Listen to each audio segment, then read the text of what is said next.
নমস্কার। যুক্তি তর্ক সঙ্গে অর্কই আপনাদের স্বাগত। আপনাদের সঙ্গে আমি অর্কপ্রভ সরকার।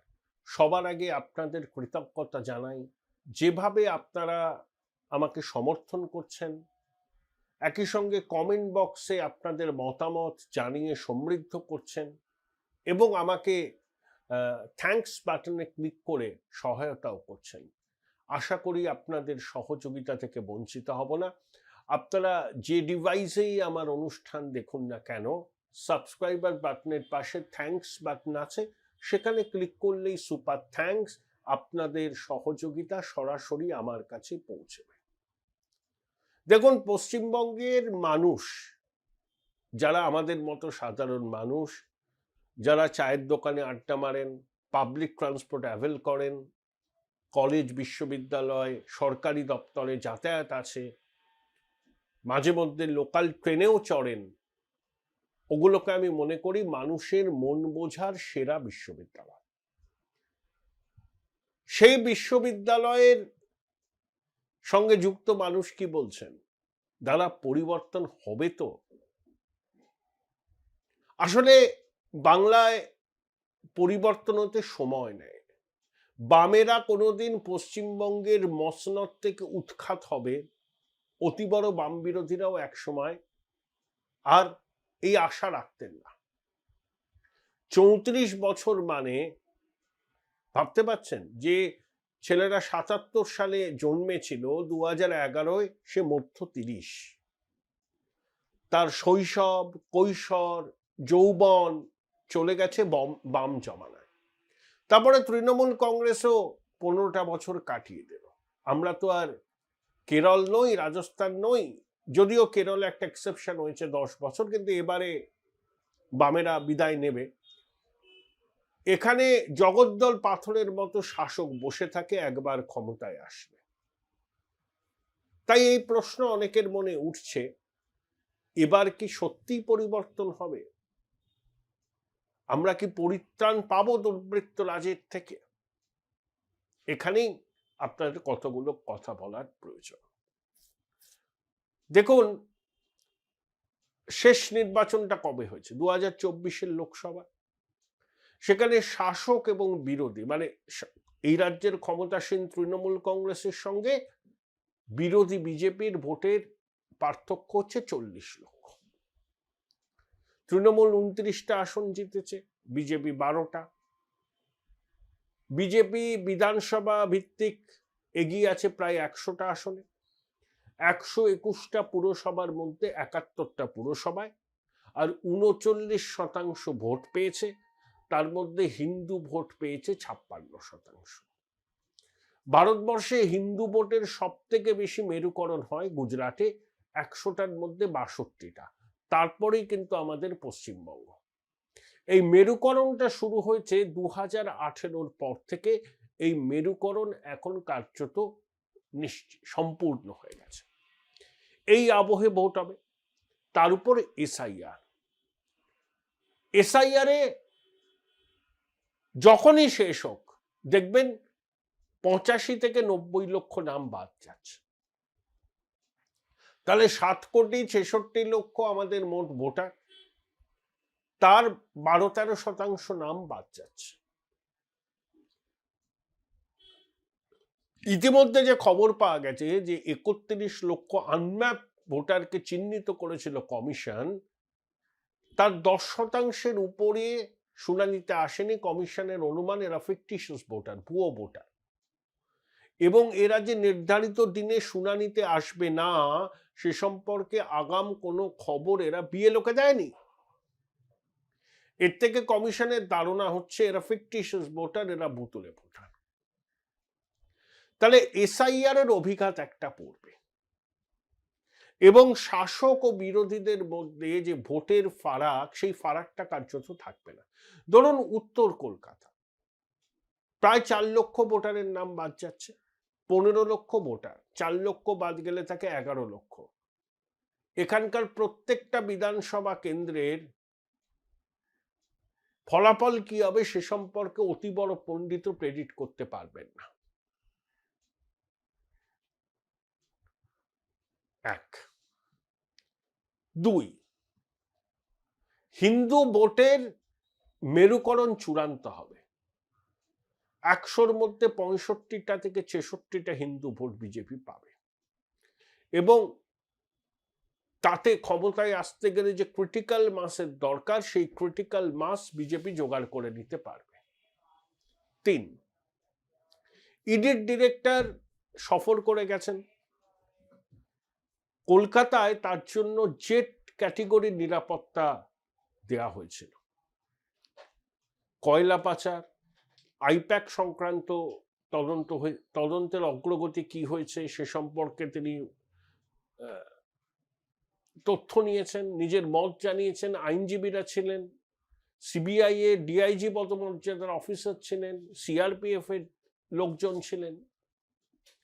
ইতিমধ্যে আইপ্যাকের দিল্লি অফিসে তল্লাশির পর ইডি একজন কর্মীর, মিস্টার মেহতা, তার মোবাইল বাজেয়াপ্ত করে। তিনি সুপ্রিম কোর্টে গিয়েছিলেন প্রধান বিচারপতির এজলাসে, তার মোবাইলটা যেন ইডি না খোলে, সুপ্রিম কোর্ট নস্যাৎ করে দিয়েছে। আবার ইন্ডিয়ান এক্সপ্রেসে খবর প্রকাশিত হয়েছিল যে অস্তিত্বহীন কোম্পানির থেকে আইপ্যাক 13 কোটি টাকার মতো আনসিকিউরড লোন নিয়েছে, এটাও ইডির নজরে। যা খবর পাচ্ছি, আইপ্যাকের শীর্ষ কর্তাদের ইডি তলব করবে, সম্ভবত গ্রেপ্তারও করবে। তাহলে নির্বাচনের আগে আইপ্যাকের মাজা যদি ভেঙে যায়, তাহলে পশ্চিমবঙ্গে তৃণমূলের হয়ে কাজটা তারা করবে কি করে? আইপ্যাকের কর্মীরা তো ডিমোরালাইজড হয়ে যাবে। তাদের শীর্ষ কর্তাদের ইডি যদি তলব করে এবং কঠোর পদক্ষেপ নেয়, তখন আইপ্যাকের স্ট্রাকচারটাই ভেঙে যাবে, এবং আইপ্যাককে টানলে পরেই খোকাবাবুর কাছে পৌঁছানো যাবে বলে অনেকে মনে করছেন। দেখুন, খোকাবাবুর সংস্থার প্রায় 150 কোটি টাকা তো ইডি বাজেয়াপ্ত করেছে। কখনো শুনেছেন যে খোকাবাবু এবং তার লোকজন আবেদন করেছে এই বাজেয়াপ্ত কেন করা হলো, বাজেয়াপ্ত যাতে না করা হয়? করেনি। সেই সম্পত্তির বাজার মূল্য কত আপনারা ভেবে নিন। কাকু ইডির হেফাজতে থাকতে পারেন, আর খোকা র্যাম্পে হাঁটেন। বাংলার মানুষ এটাকে ভালোভাবে নিচ্ছে না। 3রা ফেব্রুয়ারি সুপ্রিম কোর্টে শুনানি আছে আইপ্যাক নিয়ে। পদক্ষেপ হবে, জেনে রাখুন, পদক্ষেপ হবে। বাংলায় একটা কথা আছে, ধর্মের কল বাতাসে নড়ে। ধর্মের কল বাতাসে নড়বে। রক্ষা কবচ নিয়ে বেশি দিন ফরফরি দাস বারফট্টাই করতে পারবে না। খোকাবাবু মিটিংয়ে ভিড় হয় না এখন। মানুষ তো বুঝছে এই যে বৈভবের আস্ফালন করছে, এই বৈভবের আস্ফালনের পিছনে যে অর্থ, সেই অর্থ কোত্থেকে আসে মানুষ এটা জানে। পশ্চিমবঙ্গের মানুষ বোকা নয়, খোকাবাবুর সবাই তারা জান। জোর করে নিয়ে যাওয়া হয় অনেককে, তাদের তো এসব দেখে চক্ষু চড়ক গাছ। পশ্চিমবঙ্গের রাজনৈতিক ইতিহাসে এই ধরনের অনর্জিত সম্পদকে ভিত্তি করে বৈভবের আস্ফালন কেউ করেনি, ভবিষ্যতেও করবেন না। খোকাবাবু ব্যতিক্রম, হাইফেন। পশ্চিমবঙ্গের রাজনৈতিক ইতিহাসে এটা হাইফেন, আর কিচ্ছু নয়। তাহলে আইপ্যাককে টানলে খোকাবাবুরও বিড়ম্বনা বাড়বে, অবশ্যই, কোনো সন্দেহ নেই। আর রাজ্য সরকারকে চক্রব্যূহে ঘিরে ফেলেছে। সুপ্রিম কোর্টে গিয়ে ইলেকশন কমিশন বলছেন মুখ্যমন্ত্রী প্ররোচনা দিচ্ছেন, ফলস ইনফরমেশন ছড়াচ্ছেন, আতঙ্ক তৈরি করছেন। আবার সেনাবাহিনী, খবরে প্রকাশ যে বাংলা স্পিয়ারে দেখলাম সুমন চট্টোপাধ্যায় বলছেন, দাবি করছেন যে সেনাবাহিনীর ইস্টার্ন কমান্ডের পক্ষ থেকে গভর্নর সিভি আনন্দ বোসের কাছে মুখ্যমন্ত্রীর নামে অভিযোগ করা হয়েছে, কারণ সেনাবাহিনীর এক কমান্ডান্টকে মুখ্যমন্ত্রী সরাসরি বিজেপির হয়ে কাজ করাতে অভিযুক্ত করেছেন। তাহলে ইসিআই সুপ্রিম কোর্টে গিয়ে হলফনামা দিয়ে মুখ্যমন্ত্রীকে নিশানা করছে। সেনাবাহিনীর ইস্টার্ন কমান্ডের পক্ষ থেকে রাজ্যপালের কাছে মুখ্যমন্ত্রীর বিরুদ্ধে অভিযোগ করা হয়েছে। ইডি আইপ্যাক সহ কয়লা পাচার কাণ্ডের তদন্ত জোরদার করবে। এসআইআর প্রশ্নে কমিশন করা হয়েছে অলরেডি। আগে হলে অনেক ভালো হতো। 294টা বিধানসভা কেন্দ্রের জন্য 294 জন মাইক্রো অবজারভার। এইআরওই চূড়ান্ত সিদ্ধান্ত নেবেন না কার নাম ভোটার তালিকায় থাকবে। মাইক্রো অবজারভাররা খতিয়ে দেখবেন, স্ক্রুটিনি করবেন, তারপর রোল অবজারভারদের সিদ্ধান্তই চূড়ান্ত কার নাম ভোটার তালিকায় থাকবে বা থাকবে না। দিদিমণি তো রীতিমতো এসআইআর আতঙ্কে ভুগছেন। বইমেলার উদ্বোধনেও এসআইআর, নেতাজির জন্মজয়ন্তীতেও SIR. Join Indian Institute of Hotel Management now. Right choice, right decision. এই একটা পরিস্থিতি। আর এই সরকার যে চৌর্যবৃত্তির সাম্রাজ্যকে প্রতিষ্ঠা করেছে, এটা নিয়ে কারণ মনে কোনো সংশয় নেই। কয়লা, গরু, পাথর, বালি, চাকরি সবকিছু থেকে এরা খায়, সব খায়, অলিক্ষুতায় নিজেকেই খেয়ে নেবে। আর কোনো সরকারের আশা বা চাওয়া কোনো রাজনৈতিক দলের কমিটেড ভোটাররা ঠিক করে না। সেটা ঠিক করে আমার আপনার মতো সাধারণ মানুষ, যাদেরকে সাইলেন্ট মেজরিটি বলা হয়। এই সাইলেন্ট মেজরিটির সিংহভাগের মধ্যে পরিবর্তনের আকাঙ্ক্ষা। শুভেন্দু অধিকারী নেতাজি জন্মদিনে যারা ভালো কথা বলেছেন যে পশ্চিমবঙ্গের ছেলেমেয়েরা যারা কর্মসূত্রে রাজ্যের বাইরে আছেন, বিদেশে আছেন, তারা প্লিজ আসুন, ভোটটা দিন, বাংলাকে বাঁচাতে, সেফ বেঙ্গল। হয়তো একটু অসুবিধা হবে, গ্যাটের কড়ি খরচ হবে, কিন্তু রাজ্যকে বাঁচাতে গেলে এইটুকু দায়িত্ব আপনাদের নিতে হবে। শুভেন্দুবাবুর এটাই বক্তব্য। প্রায় 15 লক্ষ